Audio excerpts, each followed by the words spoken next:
The E.A.F.P podcast. As electrifying as a hairdryer thrown into a hot tub, my friend. On the JCA Sports Podcast on Spotify and Anchor app.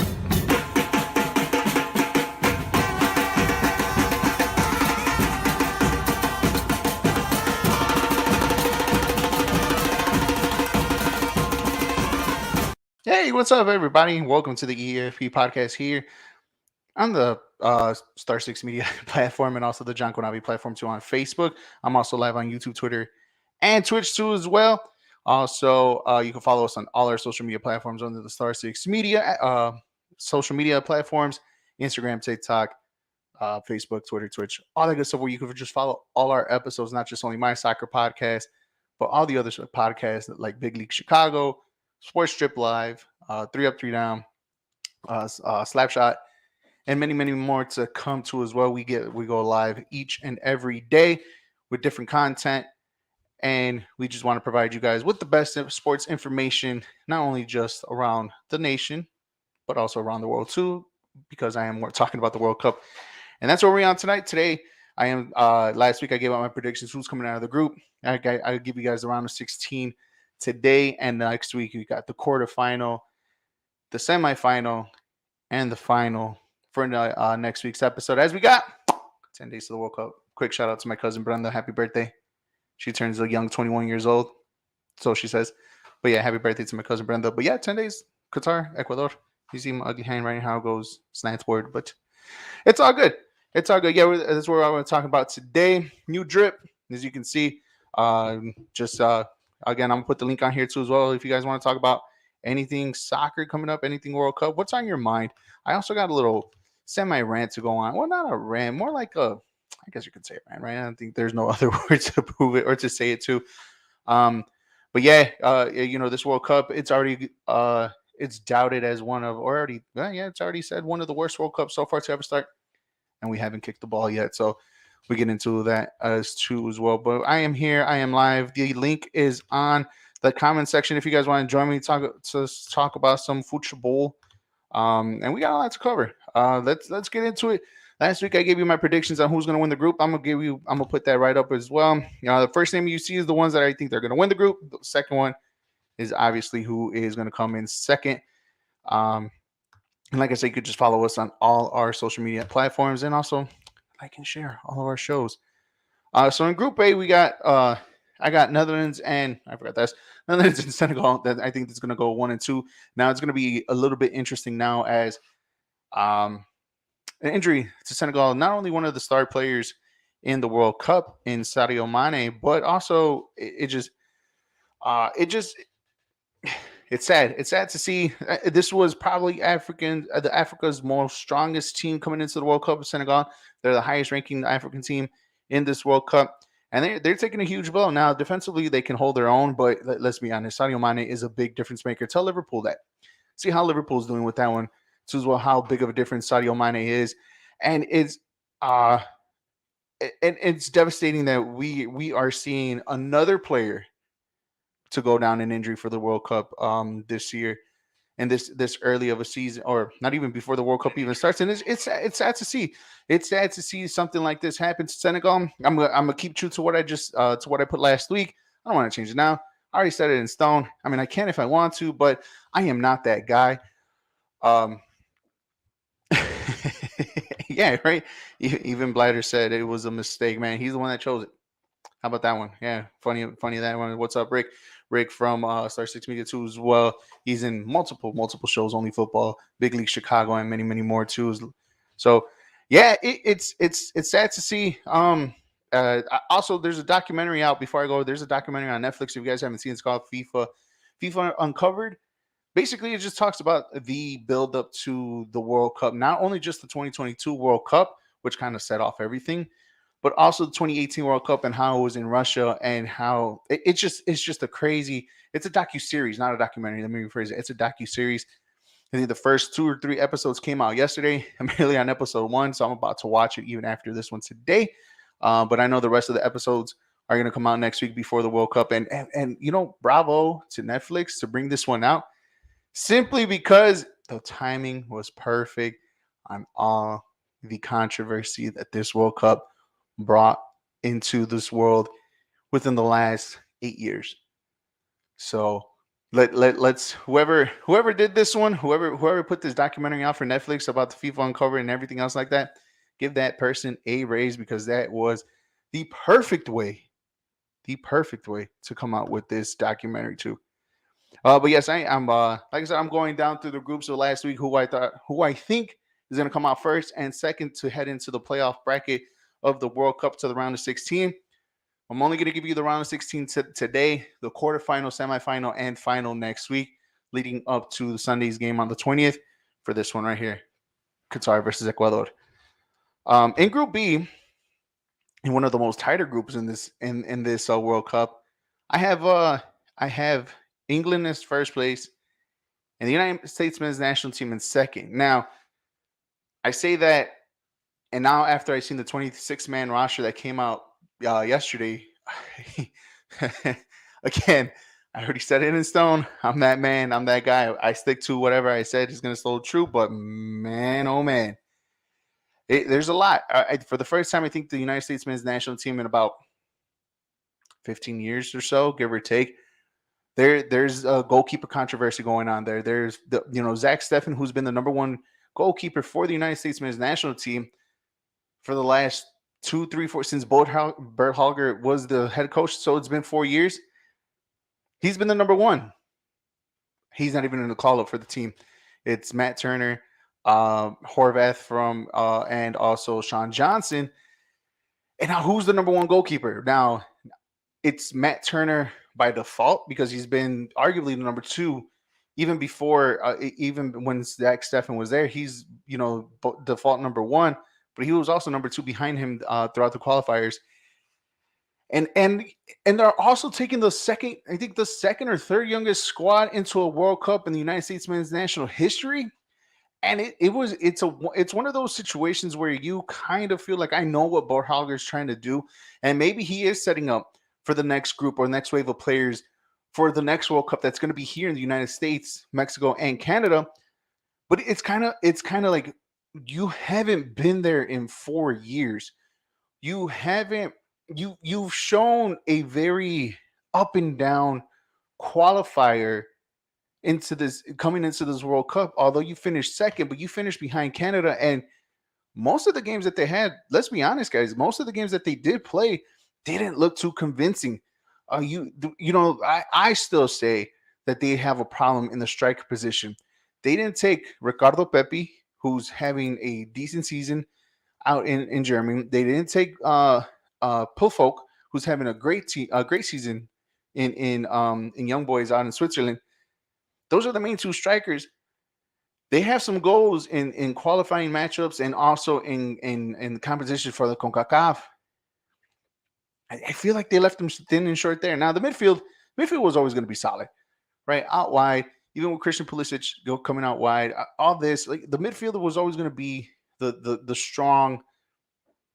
strongest, I guess, position in the field for the United States men's national team. But it's kind of like question marks in the back, question marks on top. This is your first World Cup in 8 years since Brazil 2014, and you're taking the second or third youngest team that you ever have taken to the World Cup in your entire history of participating in this tournament. I don't know, man. Like I did this all prematurely, even before the 26-man roster was even coming out. But even in this group, a group where you have Wales, who they should take serious, because that could be the easy dark horse, not only in this group but probably in this whole entire competition. Because Gareth Bale in Wales is just a whole different team and a whole different animal. And I get it; they sometimes in big competitions they're a shell of themselves. But at the same time, it's like it's a team that you shouldn't take for granted. And we're going to see if this men's USA men's national team is taken up for the challenge. So yeah, I I still think that they're talented enough to probably get out of this group. I still think that they can surprise a few teams. A lot of teams probably won't. The same thing, like how everybody's saying about Wales and don't take it for granted. I think a lot of teams in this group, including geez, now I forgot who's in their group too as well outside of Wales. Um, it just you again, you shouldn't take this team for granted either or. This group should be a very tight one. I feel like England should run away with this one, right? But they're also not coming in well into this World Cup too. If they're not coming in as one, they were the heavy favorites coming in, and now with this little upswing that they had, it's not looking very convincing for this team, for the English national team, for the Three Lions. And now we have ourselves a group here, guys, of who's going to be the best out of the worst. Um, and it's Iran. There you go. That's the other team that came into the group, and that's another team. Probably everybody should get an easy 3 points from it. But I mean, again, Wales in their big competition fiasco, not good enough. Um, the United States men's national team coming into this tournament, very ups and downs. England coming into this tournament, not playing very well. It's just like, okay, who's going to be what how I just say the best of the worst, right? I still feel like England should come out of this group tops, and the United States men's national team should follow through in second place. Follow up in Group C. You see what I'm up, right? You see the drip. I love these guys, and I hate to say this too. Again, I'm not convinced the Selección Mexicana is coming in at all in a good state, right? Um, They still haven't announced their 26-man roster. They will announce it on Monday, but already controversy as it is. I mean, no Acevedo. I think this seems like Ochoa back in 2010, hell, even 2006. We go far back as well when Ochoa was probably one of the young top goalkeepers coming into the Liga Mexicana with Club America. And they didn't even call him. I don't remember if they called him up or not. I know it was Osvaldo Sanchez, Oscar Perez, and I cannot remember who the third goalkeeper was for the Selección Mexicana at that time, but he was showing out that, coming in, he was the goalie of the future and whatnot. And once again, he got called up for 2010, but he was the backup goalie to Oscar Perez. Big mistake. That should have been Ochoa's World Cup. I think he was in 06. I think Ochoa did get called up in 2006. But regardless of the fact, right? That doesn't matter. We're now in 2022. But Acevedo should have been the third goalkeeper behind. I mean, I don't know what they see in Talavera. I get it. Experienced goalkeeper. He's up there. He's been there, done that. But he should have at least been the third. In my opinion, I think Acevedo, even though he wasn't going to play. I get that. But at least you at least give the kid an opportunity to play or to be part of the competition, to participate with these players that are going to the World Cup. And also just to give him how a World Cup is going to feel, because more than likely, he's going to be at the moment, at this point in time, he is going to be the number one goalkeeper heading into the next World Cup.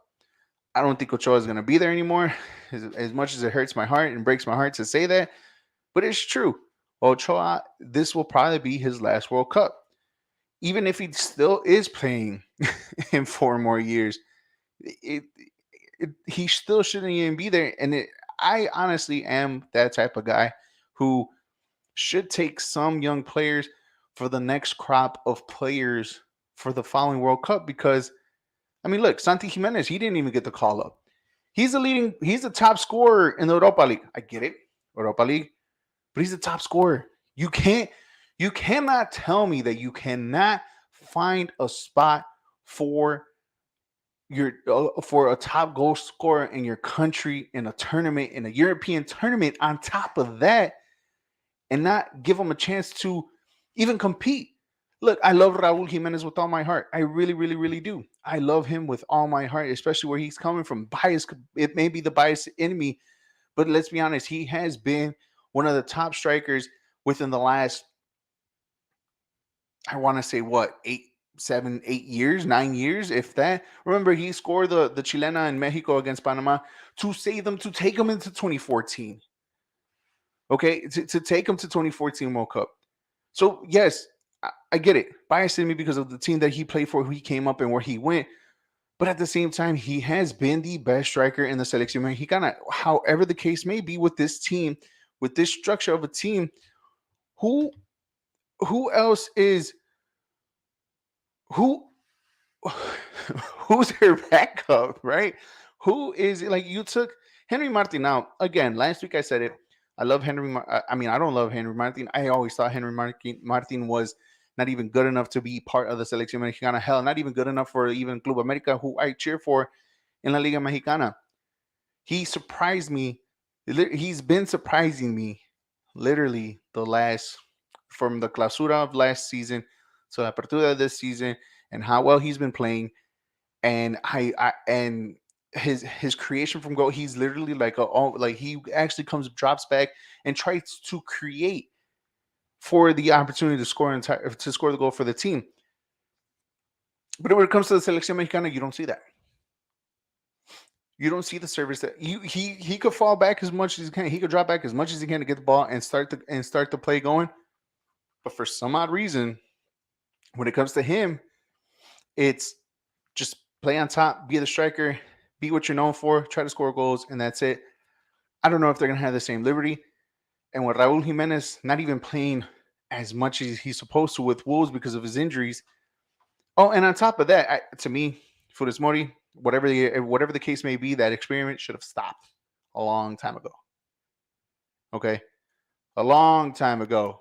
There is no true striker, and even with 100% Raul Jimenez on a team, maybe now with Henry Martin may be different. But I've always been saying, and I've been saying it for years before his head injury, that literally the only position is after Ochoa, who's next? After Raul Jimenez, who's next? Right now, I mean, it's still the same question with Ochoa, but who's coming up for to be the lead man out front for the Selección Mexicana? There's no Tecatito, another star player who is hurt, who is not going to participate in this World Cup. Get that to be a little later. Is you know, Chucky is a shell of himself from 2018. Let's be honest. After that goal against Germany in 2018 to get him that 1-0 victory, hasn't been the same Chucky Lozano. I know injuries have held him back for about a year and a half, but it's still not the same Chucky Lozano that we all expected that he thought he was going to be when he was PSV and now with Napoli. It's like this team, and plus what they've said of what the starting lineup was going to look like yesterday against Iraq when they won 4-0, that is the possible starting lineup for I mean, obviously when you put in Hector Herrera and everybody else who will play the second half, I mean that's going to probably be the starters. But rumor has it that Edson Alvarez won't even be the starter for the game against Poland in the World Cup qualifying matchup, the first one. How the hell are you not going to put your best? To me, Edson is the best player in the Selección Mexicana to date. To date. Again, you might say, Eric, a little biased for wisdom, but to be honest with you, I don't care. What I see, when I see my own two eyes, I see a guy who is playing in the top European competition, who has his spot held down in Ajax. Again, it's Ajax, it's in Netherlands. Maybe he'll go out to another team. But again, he has been the best player for the Selección Mexicana for years. Does he have mental lapse? Yes. Well, point being, the final that they lost against the United States men's national team in the Nations League, where he let the header go, that's all on his fault. I get that. Sometimes he does lose it, but on the ball, defender, everything else, how he plays the game, how he sees, just if the rumor is true that he may not even start the first game against the World Cup, this prediction of me putting them second in the group might not even happen. Put it in Poland. That first game is important. Argentina is going to run away with this group. I personally believe Argentina is probably one of the, if not the best team coming into this World Cup and has a good shot of winning this all. They haven't lost in like 652 games, over exaggeration, I know, but they haven't lost the game in that long. And for Mexico to hold them, to have them in this group, and I remember texting my brother when we were watching, or when I was watching them filling out the groups, I told them, and I was like, just don't give me Argentina. And when they put in the same pot, I was like, damn, don't give me Poland. Bam, Poland. So this is going to be a tough group for Selección Mexicana, the team that right now, as much as I'm repping this sweater and the chanclas too, I can't pick. I can't even pick up the chanclas. I'm gonna show you guys my chanclas, and I got them today too. I'm that guy right now. See the chanclas, brand new, fresh. You see the colors? Yes, I'm rocking all that sweater, even the 3/4 pants that I have, all Mexico, right? Me talking all this crap, and yet I'm still representing because I'm that idiot that always believes in the Selección Mexicana, always believes that hopefully, like the hope that They can prove me wrong so bad. Yet this is like the least confident I feel in this team. So I don't know what the hell I'm doing here by choosing them second, but it's in my heart. And and this group is winnable for them to come out in second place. It's all important. I don't think they have a shot against Argentina in the second game. They need the result against Poland, and they need the 3 points against Saudi Arabia in this group, and then let Poland and Argentina play themselves out of this one. Rick, what's up, Rick? Again in the comment section, guys. You can always join me here in the comment section too as well. I'll read them out loud too as well. You can always join me. The link is on the app on the comment section too as well. If you guys want to join me and talk some football, I would love for you guys to hop on and talk soccer. Guys, we got 10 days for the World Cup, and you're listening and watching the E.A.F.P podcast here on the Star Six Media Facebook page and also the John Conavi Facebook page, YouTube, Twitter, and Twitch. And make sure you just follow us on all our social media platforms too as well. He said he's going to miss Ochoa. That dude played his heart out. Is Irving Lozano making the squad? By default. Right, Rick? I mean, that's the best answer I could give you. It's literally by default. It really is. It's really by default. I mean, he is one of the high quality players for the Selección Mexicana. I knew he was battling a little bit of injury here and there, but it just it's one of those. It's how should I say this? Do I think he deserves a starting spot? No. I obviously don't think he deserves a starting spot. Um, I think like to me personally, I think Uriel Antuna should probably fill in that role. I feel like he's good on that on the left hand side. Hell, to be honest, I wouldn't even mind experimenting, right? And maybe the next game against Sweden I think it's next Wednesday that they play Mexico against Sweden as their last preparation for the World Cup. I wouldn't mind experimenting a false nine aspect where you put Alexis Vega in that position, right? Because I know you're gonna probably put him out wide, right?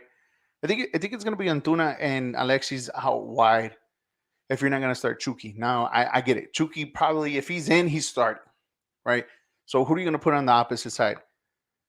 Me personally, I think it should be Antuna. I think Antuna gives you that little bit of flair on the outside that you kind of really need for the Selección Mexicana to, I guess, make whatever up top work, whether if it's Henry Martin or Raúl Jimenez. Um, but it's tough, man. It's tough to say what combination will work right with the Selección Mexicana. Me personally, I know Andres Guardado is the captain of this team, and he's gonna have his spot.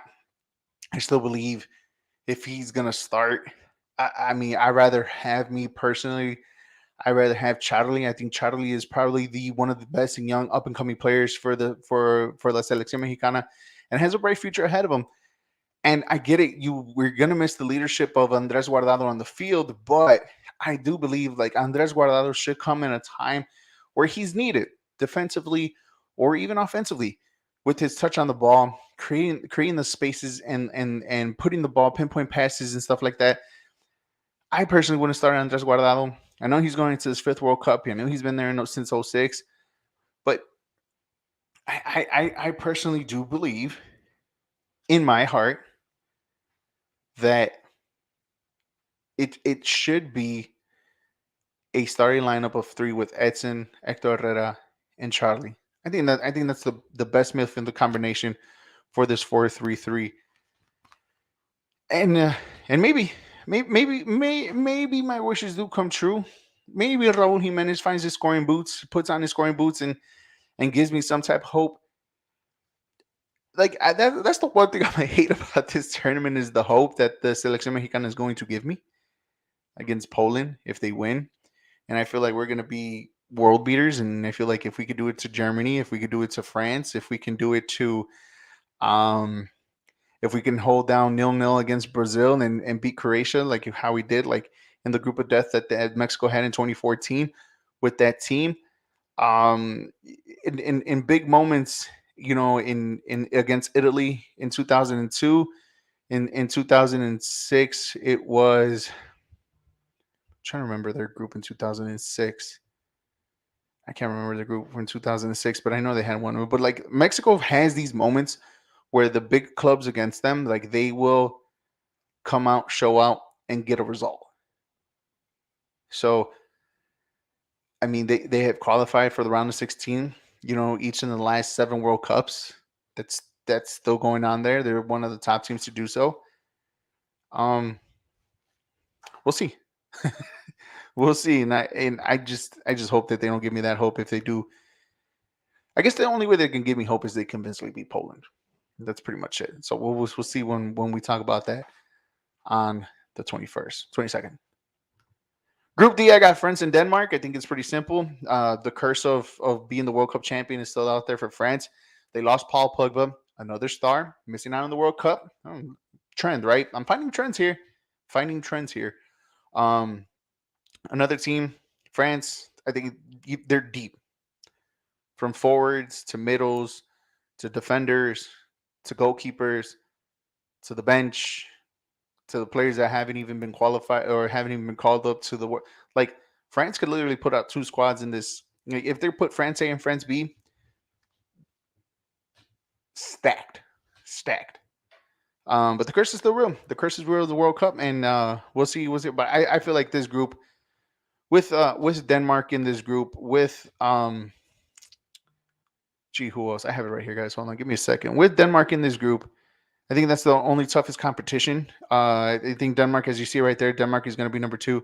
Australia and Tunisia should be simple, unless if they shoot themselves in the foot. But it should be simple. I think 1 and 2 perfectly just fine. Moving on, Germany and Costa Rica. This is the group where it's Germany, Costa Rica, Spain, Japan. Spain don't strike fear in my eyes. I think the next World Cup in 2028, that's going to be Spain's team. Young players, bunch of old players, but missing players in key positions. The goalkeeper position is probably solid for now, and it's just who's going to score the goals. Alvaro Morata, as inconsistent as they come. No Ansu Fati. I think that should have been one of the key players, but I get it. Injuries. He's really getting his legs on. Gavi, Pedri in the middle. Young squad. It's a young squad. But I think this tournament this tournament is not for them. I think you get the team of another juggernaut in Germany against the last and final straw of this golden generation of Costa Rican football. I think they're going to go out with a bang here. Going to come out second in this group, and I think Germany and Costa Rica come out 1 and 2. The one group that I think I just made crazy, and honestly, is just because this is just me coming from my personal opinion. Belgium, Canada, Morocco, and Croatia. I honestly do believe Belgium's a little bit overrated. Yes, they got players left and right. They have a starting 11 of players that where they play at in the position and how they play. With that being said, when it comes to big tournaments, ever since they lost the semifinal in the Euros a couple years back, they haven't been the same since. I know they lost in the quarterfinals in the last World Cup, but when it comes to big game situations for Belgium, Belgium finds a way to crack. And I think now with this team, with the Kevin De Bruyne's, with the Eden Hazards, with the Thibaut Courtois, with the Romelu Lukaku's, with the Torgan Hazard, with the Diers Mertens, all of them on their back end of their careers in their late 20s, early 30s. Um, it's the last and final straw. This golden generation of Belgium, but I do believe this team will probably crash out. I don't have any. I think this team is super overrated. I won't be surprised if they make out of the group. This is just me talking me and how I personally feel. But if they come out of the group, great. I can see them coming out tops of this group, along with Croatia, another team who's on their tail end of the golden generation that went to the final in the World Cup in 2018, that went to the semifinal of the Euros the year before, has been in pressure in big game situations outside of 2014. But outside of that, this team has been consistently there in the last eight years, and And again, last hurrah with this team. I mean, they still got Luka Modric, they still got Kovacic, they still got key players in key positions, Perisic and all that in this team. It's the last hurrah, but I say Canada, and I mean Croatian Canada 1-2. That's just my personal opinion. Let me know what you guys think here on the comment section as well. Who do you guys think are going to come out of each group? Here on the E.A.F.P podcast on Facebook, YouTube, Twitter, and Twitch, on the JCA, on the John Conavi Facebook, and also Star Six Media. Are pretty easy, pretty self-explanatory. I think 1-2 is easy. Brazil and Switzerland. I think they're the best two teams in this group. That is with Serbia and Cameroon. Cameroon again, one of those teams who, um, they qualified directly, but it still wasn't. They did that by the faltering of Ghana, which Ghana is probably the weakest African team coming in there. And I think they're lowest ranking team in this World Cup too as well. The last time I read, but no shot in this group. No disrespect to Serbia or Cameroon, but I think Switzerland and definitely Brazil are on a whole nother level into this group. So I gave you that. And my last and final group I gave is Uruguay and Portugal. I think Uruguay is going to come out this group tops of this division. I mean, out of this group, Cristiano Ronaldo's last and final World Cup. I know they're going to give their all for him. But this team, as much as they have some good players in key positions too, as well, it's just I feel the bench is not enough. The depth is not enough there. It's another team with this just starting 11, and that's about it. But in the group where is Ghana again, the lowest ranked nation in this World Cup, and the South Korea team that may or may not have Heung-min Son. So even with Son, South Korea should be is the dark horse in this group. Don't take them lightly, and they will defeat you speed on out wide, especially if they have Heung-min Son, and they know how to keep it tight. They know how to keep it tight defensively in the back. So I just went through the groups one more time from last week. So now I'm going to go to the round of 16. First off, 1A against 2B, which will be Netherlands against the United States men's national team. And this one, I think this is where we say goodbye to the United States men's national team in this group. Netherlands, a very strong team coming into this World Cup. A very young team too, as well. Young, competitive. But the young players play in good teams, in teams that are in high competition, like the Frankies, like the Memphises, Virgil van Dijk, just to name a few players on this team. I think Netherlands will hold this one down. They're the team that's going to advance. Round of 16, B1 against A2. Again, I think this should be an easy passage for England. Senegal, no Sadio Mane. Yeah, maybe they might not even make it into this playoff round. I do believe England will be good enough to make it out of at least the round of 16. C1 against D2. Argentina versus Denmark. Again, Argentina in their 762 game winning streak. Haven't lost in about 2.5 years, maybe 3. Give me Argentina in this one. This one's going to be a tight one, too. Denmark, the darlings of the Euros a couple years back, and especially what had happened to them in the competition. Everybody fell in love with that team, and it's a very talented team too. Let's be real about them. Denmark would be good enough for this one, but Argentina, we'll give them. Denmark will give them a tough battle, but I think Argentina will handle their business and move on to the quarterfinals.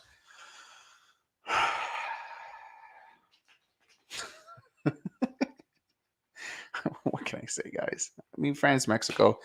They did it before in 2010. They surprised France in that group of death that had Uruguay, France, Mexico, and for the life of me, I can't remember that fourth team that was irrelevant. I know it was Uruguay and Mexico that came out 1-2 in that group that year. Can they do it again? Can this curse live on? I think it's the real $100 $1 million question, right? What will give first, the curse of the quinto partido for la selección mexicana, or the curse of being the World Cup champions for France? You know where my heart goes, guys. You know where my heart goes. But my football mind, if this is the matchup, France is just depth everywhere. Even without Paul Pogba, even without N'Golo Kante, uh, France, France. I hope I'm wrong. I'd rather be wrong than right, but France. Moving on, E1 versus F2. This is where we say goodbye to all the CONCACAF teams. Well, actually, no, Costa Rica's still there. I still have Costa Rica one. But this is where we say goodbye to the darlings of Canada. I think Canada will be well represented in this World Cup. I honestly do believe that they're going to be the best CONCACAF team represented here in the World Cup. It's unfortunate that they have to face against this juggernaut of um, of uh, of Germany. Too overpowering, too overwhelming. Um, Players deep, benches deep.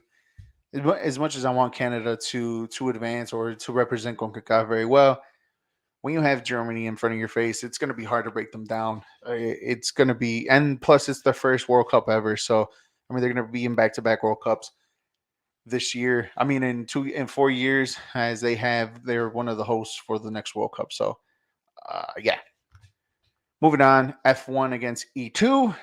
Again, this is now we officially say goodbye to all the CONCACAF teams. I think Croatia just has a little bit more to give in the tank than Costa Rica does. Costa Rica, again, probably coming in as one of the oldest teams in this World Cup. I do believe that they're going to show a good fight. They're going to have a good game. They're going to give it their all. It's just Croatia's going to have a better, just a better team overall. Just way better team overall. Moving on, the Portuguese uh, sh- uh, showdown, I guess you can say, the talking smack in Portuguese between Portugal and Brazil. It's going to be a very interesting matchup. Simply because, again, if you want to come talk about one of another team that's probably deep in this World Cup, it's definitely Brazil too as well. I mean, they did leave off a few players that could possibly even make the squad, but they're coming into this team and a lot of pressure on Brazil to come out of this group and to come out of this World Cup and to have a good tournament. This is a very interesting matchup, and I think this is one of the best matchups that I have here. Definitely for the round of 16. Um, can Cristiano Ronaldo make this interesting? Can Cristiano Ronaldo make the Brazilians cry like Germany did in the semifinal a couple years back in 2014 in their home turf? I do. I want to look. I want to have that storybook ending.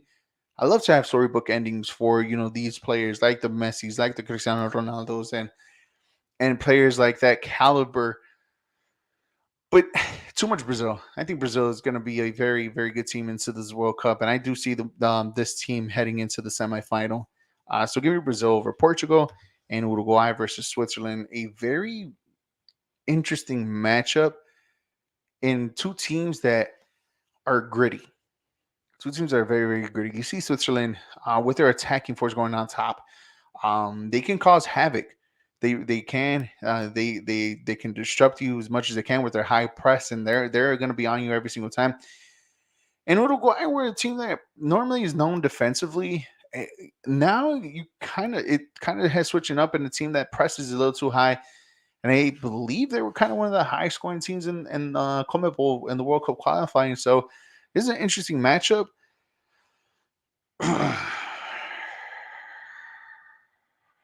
There has to be an upset, right? There needs to be an upset in this round of 16. Um, Give me. Let's make it. No, I don't want to make it interesting. I want to be right with this one. Give me Switzerland. I think I'll take Switzerland on this one. I think Switzerland has just enough to make it uncomfortable for Uruguay to crack under pressure and to actually, go ahead and go forward and pressure Uruguay and make them commit errors and do all that. So yeah, yeah. So that's my round of 16 matchups next week. Like I said, I'm gonna go down to the quarterfinals, semifinals, and even the final. I'm gonna give you guys my winner as we are down to a week and a half left for the World Cup to start. Sunday, November 20th, first World Cup. in the winter, which is beyond stupid. Um, I don't I don't like it. I don't think everybody does. If you're a real football fan, you don't like this. You don't like the fact that the World Cup is in during around the holidays. You don't like the fact the clubs don't like the fact that the World Cup is around during their big part of their season, where we're supposed to have Champions League instead of group matches for the World Cup, when we're supposed to have league tournaments or League Cup games and instead of World Cup matchups. When we're heading into the holiday season and most of the teams take a break for a holiday season, and yet some of the key players are going to play in the World Cup. Teams are going to have to take a holiday because the pressure of coming back, it finishes December 20th. If teams are going to go back even before that, yes, I know that. I'm sorry, not teams, players. Players are going to go back before that because they're going to be eliminated from the tournament.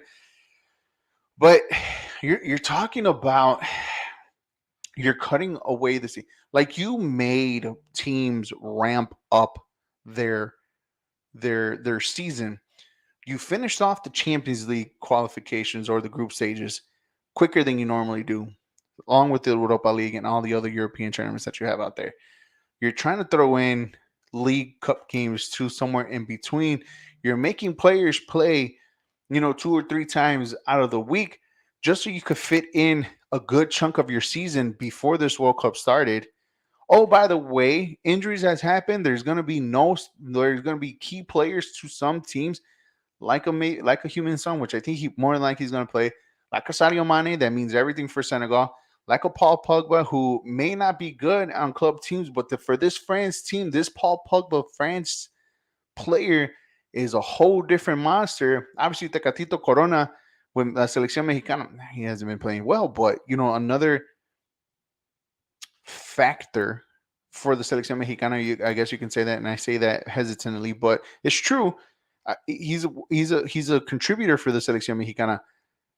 Like, players are going to go down, and you're talking about there's still one more week left before everybody goes on break for the World Cup. The first time in winter's history. Like Greg said, even Blatter said Qatar was a mistake. Watch the docuseries on Netflix, guys. It explains a lot on why this was such a bad World Cup selection. Even the one in Russia. I even go on par to say that. Even Brazil was kind of weird too, as well in a way. But Brazil was chosen simply because to get off the stink of South Africa back in 2010, which a lot of people didn't understand that at the time, why South Africa. And I get it. At that time, it was a little bit more understanding than it is today, right? It was a little bit more understanding because it's a global game and you kind of want to give, other countries an opportunity to host this tournament, this beauty of a tournament. And I get that. And I get that 100%.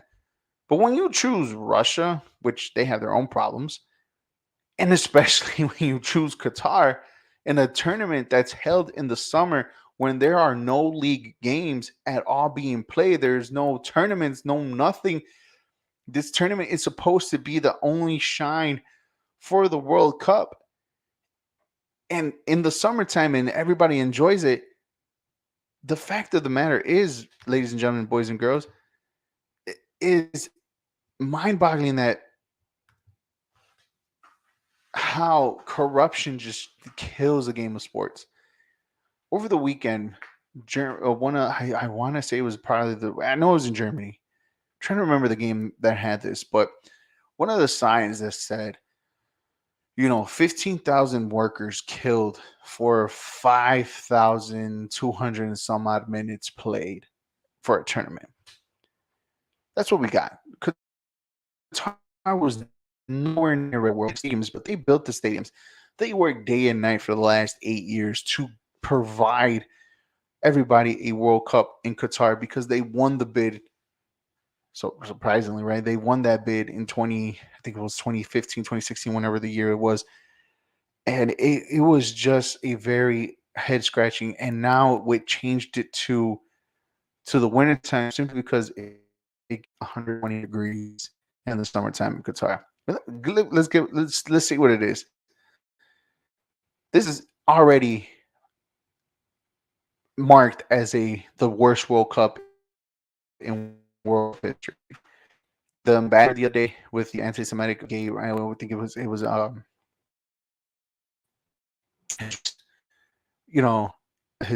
homophobic remarks of for the World Cup and what he said. Like it's just going down and worse. Not only for the workers killed. I know it was already too late. It was in the low thousands at the time when they were trying to think about removing the World Cup from Qatar and putting it here in the United States where they have the capacity to do so. Mexico, England, not Germany, but England, Italy, places like that have already the structures and the stadiums to do so. With that being said, though, it was already late. It sucked. And now we're having this World Cup playing in November and December when we're supposed to be enjoying our club teams. We're supposed to be enjoying the playoffs for La Liga Mexicana. We're supposed to be enjoying the final stages of the Champions League. We're supposed to be enjoying, waking up every, waking up and watching our teams on the weekend that we've truly support. And don't get me wrong, this tournament is beautiful. Let me go by saying that this tournament is beautiful as well. This tournament is the best tournament, and I could argue anybody with that day and night and day, 24 hours a day. This is the best tournament ever structured. It's unfortunately I was surrounded by corruption, but you get this tournament every 4 years.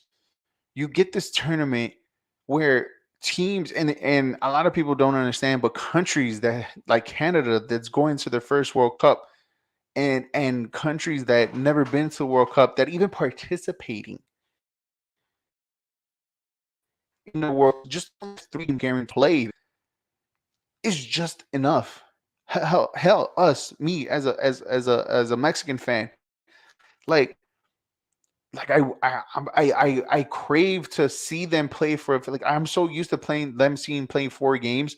Like I crave for them to have that fifth game, like playing that fifth game. Just imagine playing the quarterfinal once again. They've only done it twice in their history, and both teams were playing in Mexico in 70 and 86.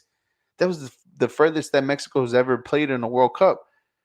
Like that's what I want. Like this tournament is such a beautiful tournament that is just being ruined by greedy people and putting in positions, and not only putting in positions for players to sacrifice their club time and ramping up their games because they're obligated, because the clubs are the one that are paying these players salaries, not the selection, not the selecciones, not any of the national teams. Mind you that they get a paycheck from them. It's not the lump sum that they get from the clubs. They're hundreds of thousands of dollars or the high thousands, whatever the case may be.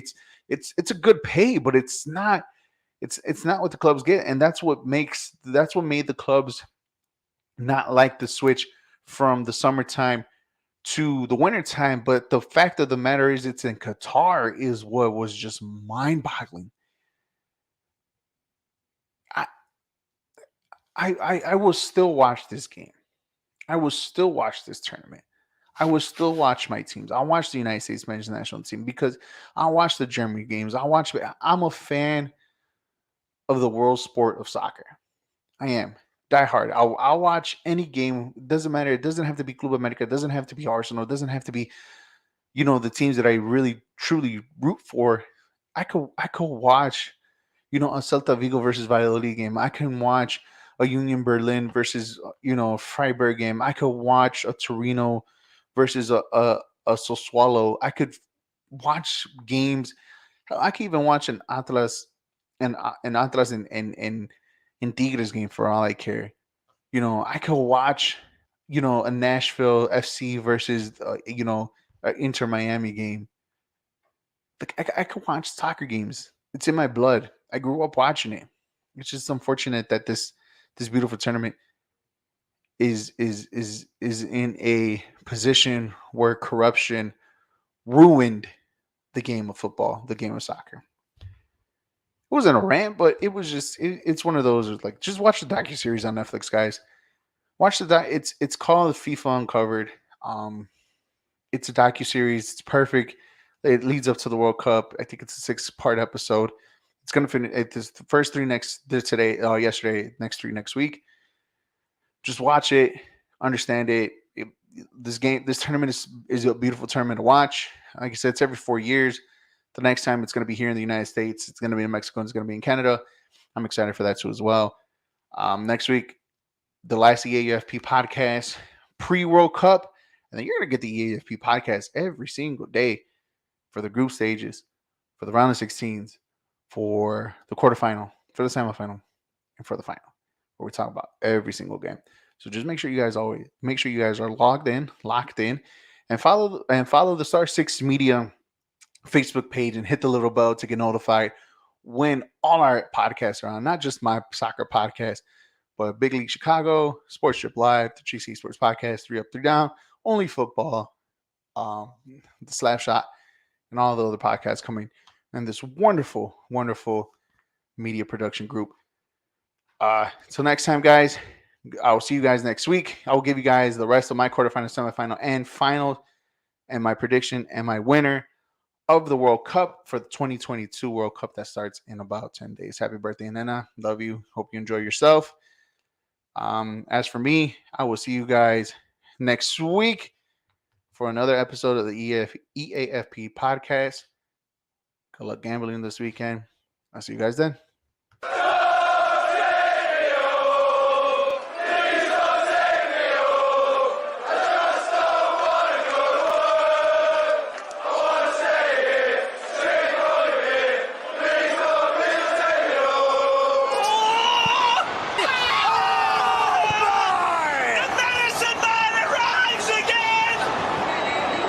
Staggeringly brilliant, and Sevilla fall apart like King Louis' temple. It's astonishing. Look at the way he picks his spot. He could make Ebenezer Scrooge smile with the quality of his goal. See you later. Oh. Yes. Yes.